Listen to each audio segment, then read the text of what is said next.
and there's no visible signs of propulsion. It's just sitting in space at 20,000 feet. In your career, have you ever seen a propulsion system that creates no thermal exhaust? No. Can you describe how the aircraft maneuvered? Abruptly, very determinate. It knew exactly what it was doing. It was aware of our presence, and it had acceleration rates. I mean, it went from 0 to matching our speed in no time at all. Now, if the fastest plane on Earth was trying to do these maneuvers that you saw, would it be capable of doing that? No, not even close. And just to confirm, this object had no wings, correct? No wings. Now, was the aircraft that you were flying, was it armed? No, never felt threatened at all. If the aircraft was armed, do you believe that your aircraft or any aircraft in possession of the United States could have shot the Tic Tac down? I'd say no. Just on the performance, it would just left in a split second. It looks like that we have a problem here that needs further investigation. Yes. In your belief, is this flying Tic Tac, I mean, is it capable of being the product of any other nation on the Earth? No, like I said earlier, I think it defies current material science and the ability to develop that much propulsion. And I know there's been some physicists have done calculations, which is beyond anything that we have. Well, either the United States has an adversary here in this world that we don't know, or we really have some serious investigations to do. I really appreciate you being here. Is there anything else about the November 14th, 2004 incident that you think is important for this committee to know that you haven't been asked here today? No, it's been said it's probably the most credible UFO sighting in history based on all the sensors that were tracking it, and then for us to get visual and to go against the naysayers that it's something on the screen or whatever. I mean, there's 4 sets of human eyeballs. We're all very credible. Of the 6 of us that were involved in the thing, including the video, every one of us is going to do 20-plus years in the military in very responsible positions. So I'd say the world needs to know that. It's not a joke. No, thank you very much for your testimony here today for all of you, and I yield back, Mr. Chairman. Mr. Ogles. Thank you, Mr. Chairman, and thank you all for being here and the courage it took to come forward and again, the sacrifice that each of you have made. I serve on the National Security Subcommittee for the Financial Services Committee, so I really want to stay in the national security lane, if I may. So when we think about traditional adversaries and both us towards them and them towards us, we probe their capabilities. We look for weaknesses, and we collect that data, that reconnaissance for in the event we need it in the future. For each of you, yes or no question, based off of your own experience or the data that you've been privy to, is there any indication that these UAPs could be essentially collecting reconnaissance information? Mr. Graves? Yes. Mr. Grush? Fair assessment. Yeah. Mr. Fravor? Very possible. Again, in the national security vein, is it possible that these UAPs would be probing our capabilities? Yes or no, Mr. Graves? Yes. Grush? Yes. Fravor? Definitely. Is it possible that these UAPs are testing for vulnerabilities in our current systems? Yes. Yes. Possible. Do you feel, based off of your experience and the information that you've been privy to, that these UAPs provide an existential threat to the national security of the United States? Mr. Graves? Potentially. Yes, sir, potentially. Same answer, potentially. Yeah, I'd say Fravor. definitely, potentially. Mr. Graves and Fravor, in the event that your encounters have become hostile, would you have had the capability to defend yourself, your crew, your aircraft? Absolutely not. Sir? No. Is based off of the information that you've been privy to, is there any indication that these UAPs are interested in our nuclear technology and capabilities? Yes. By external observation, sure, that could be a fair assessment, yeah. Yes. Is there any indication that the Department of Energy is involved in UAP data collection and housing? I don't have an answer. I can't confirm or deny that in a public setting. And could you do it in a secure setting? Yes. Mr. Fravor? No, I don't know. Mr. Chairman, I think I'm the last member to go, but there clearly is a threat to the national security of the United States of America. As members of Congress, we have a responsibility to maintain oversight and be aware of these activities so that, if appropriate, we take action. I would encourage the chairman to demand that we have any and all, but in particular Mr. Grush, talk to us in a skiff. And if that access is denied, I will personally volunteer to initiate the Holman Rule against any personnel or any program or any agency that denies access to Congress. Mr. Chairman, with that, I will yield the remainder of my time to my fellow colleague from Tennessee, Mr. Burchett. Thank you, Mr. Chairman. Thank you, Mr. Ogles, for the great questions, brother. Mr. Grush, I might have asked this before, but I want to make sure. Do you have any personal knowledge of someone who's possibly been injured working on legacy UAP reverse engineering? Yes. Okay. How were they injured?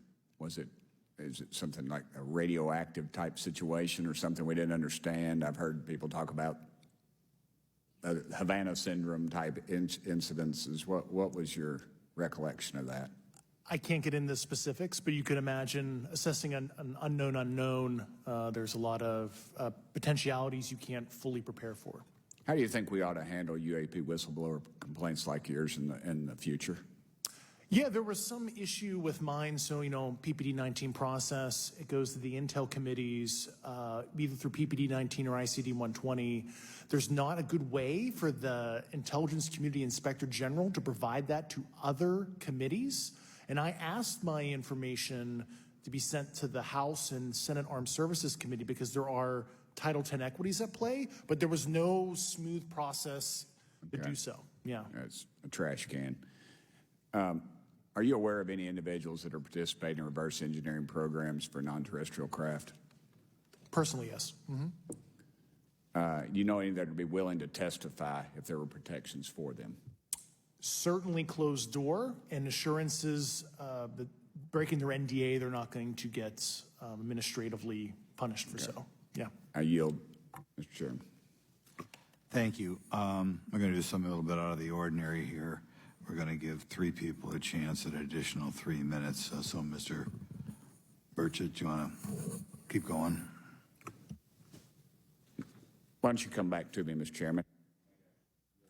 Ms. Luna, if she's is she on that list? Sure.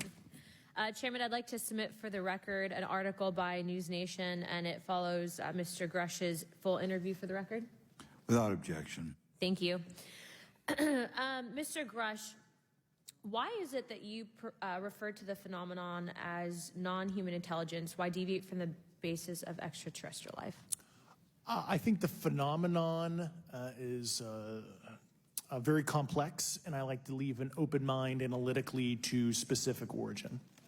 When you say specific origin, are you referring, can you elaborate on that for those that might not? If it's a traditional extraterrestrial origin or something else that we don't quite understand from either a biological or astrophysics perspective, I just like to keep an open mind on what it could be, Okay, and referring to your News Nation interview, you had referenced specific treaties between governments. Article 3 of the Nuclear Arms Treaty with Russia identifies UAPs. It specifically mentions them.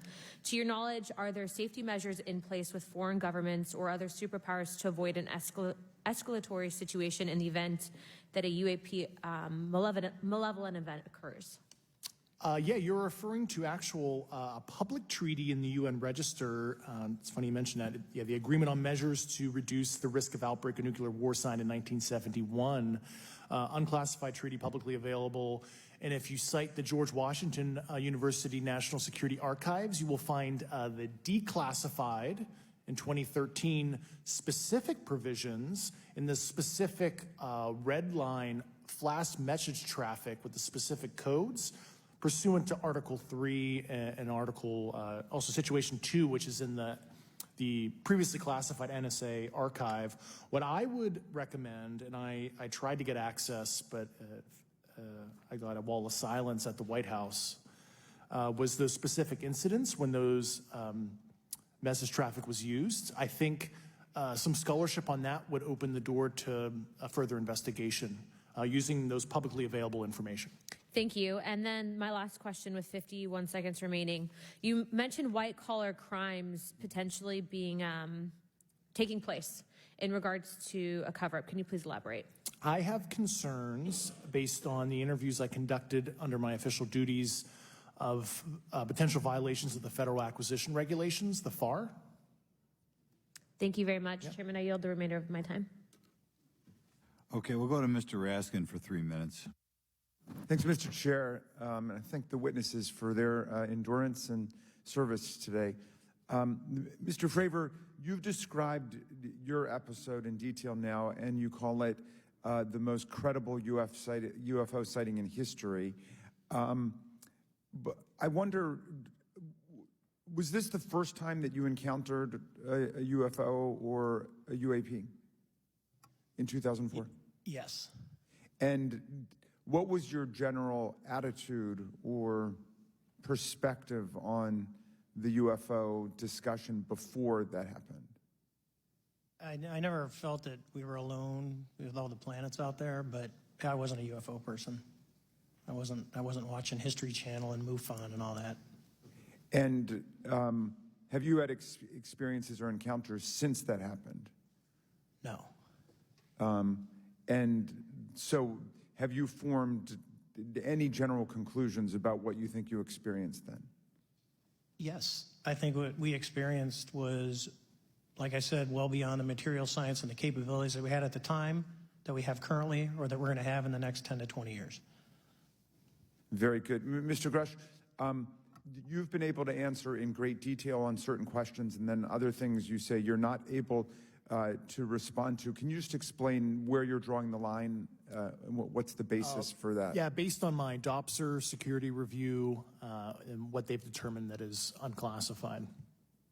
I see. So you're answering any questions that just call upon your knowledge of unclassified questions, but anything that relates to classified matters you're not commenting on in this context. In an open session, but happy to participate in a closed session at the right level, yeah.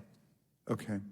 And Mr. Graves, you've said that there are dozens of fellow pilots, military pilots. Are there also commercial pilots who've encountered the same kind of sightings that you described before?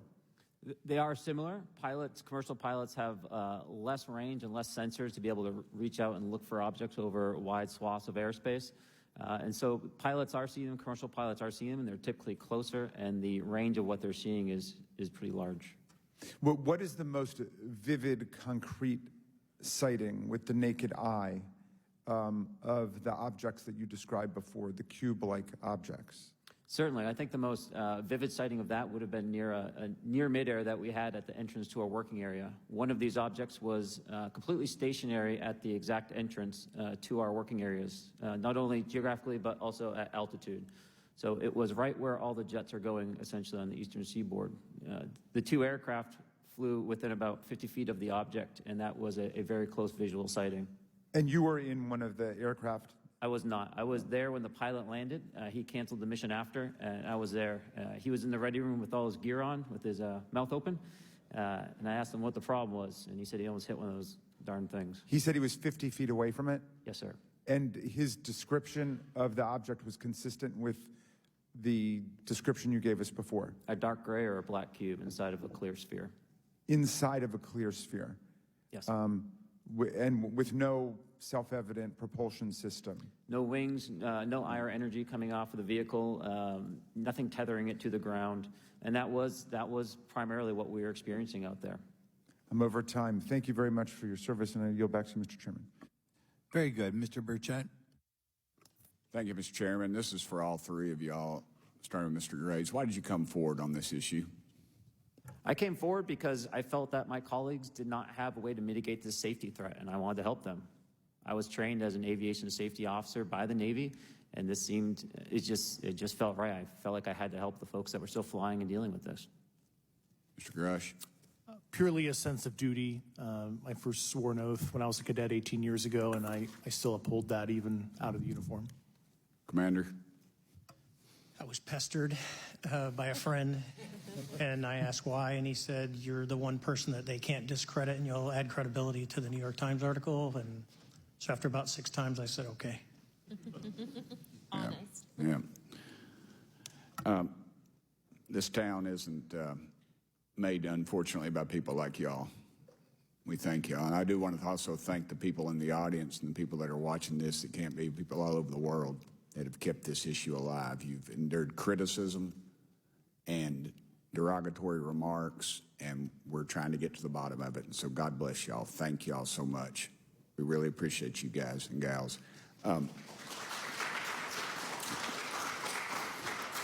That's why we need term limits. Y'all keep clapping, us politicians just keep talking. So let me ask y'all, how can the public contribute to UAP reporting, and what avenues you think are available to the public to report these sightings?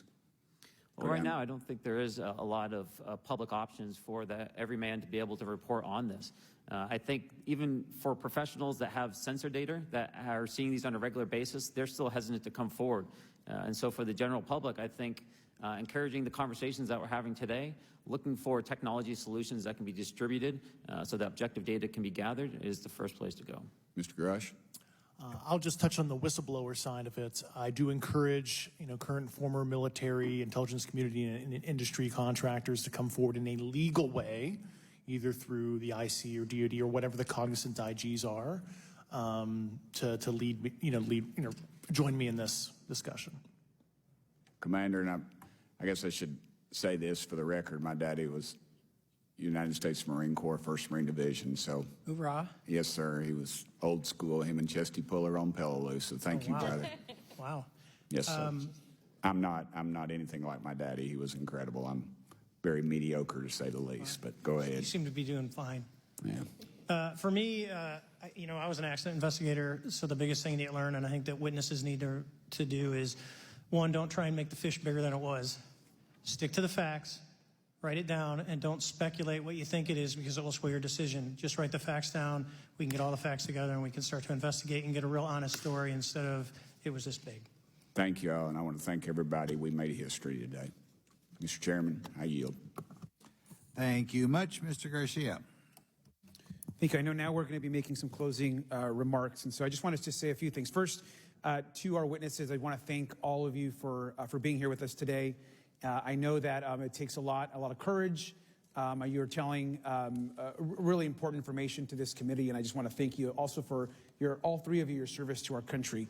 I also want to just note that today's hearing was both important but also serious, and I want to thank our subcommittee chairman, Mr. Grothman, I think for running a very fair and substantive hearing.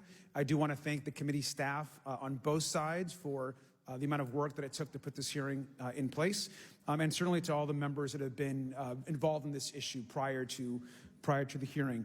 I also want to note for our witnesses and for the public that I'm a freshman member of Congress, and I've only been here for 7 months, but this is by far the most bipartisan conversation and discussion that I have seen happen in the Congress. And I think that a topic of this significance as it relates to our national security, as it relates to information that we're trying to gather for the American public, does bring people together, and I think that's been really great to see.